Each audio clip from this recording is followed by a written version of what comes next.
And good evening, Christmas Eve, 2022.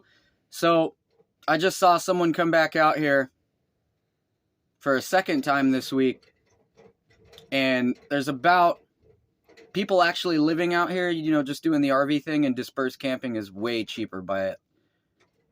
Let's see, the cheapest places in town they're cheap, but maybe people can't do it, or I don't know, they don't want to. But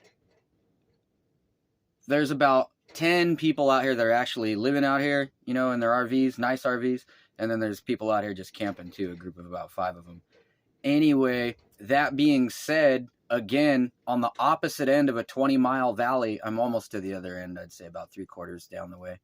10 or 15 miles from the last spot on the north end of the valley. Now we're further towards the south end of the valley. Both spots are shooting ranges, officially, unofficially. But I watched this person. This is a brand new late model Lincoln. I watched this person from across the highway. There's a family, and I'm not going to describe them too in depth because I don't want to put them on blast. But there's a family out there, and it looks like they were waiting on a repair. So they were in a tent for a couple days waiting on their RV to get repaired. That's cold. They have a car and everything, but it gets down to 30, 35, plus the winds. It's cold.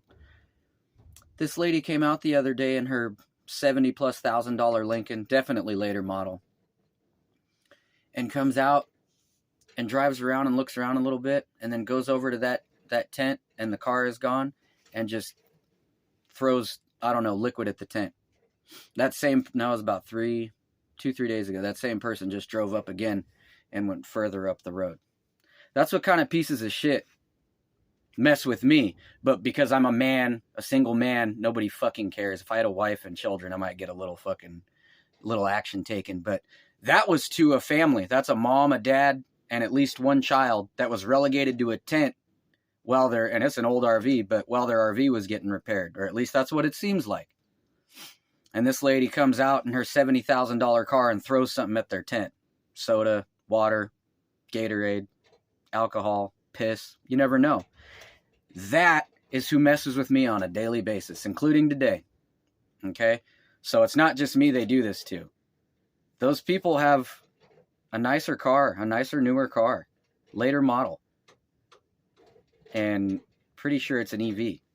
Okay? So you have to have an income to keep those maintained. If that goes down, I don't know about now, but when they first came out, they were more expensive to repair, and people were way less knowledgeable about them, 15, 20 years ago. So anyway, that's what happens out here. It doesn't just happen to me. Matter of fact, it happened to someone else this morning, miraculously, who looks just like me, maybe a little taller, but, average height, average build, 30-something, maybe late 20s, early 30s, all black beard. And someone did to him, and he pulled in right next to me. Someone did to him exactly what people do to me, which is try to race him head on into the gas station, into the gas pump, and cause a head-on accident. Even though I watched him, he was on his second lap looking for an open spot, waiting. So that's a family, and then a completely different person that resembles me, that these idiots out here in this valley, in this county, in this state, and unfortunately in 38 other states, and I'm sure it would happen in the other 10 or 11 remaining states, New England, Hawaii, and Alaska. Those are the only places I haven't been where I'm recording this.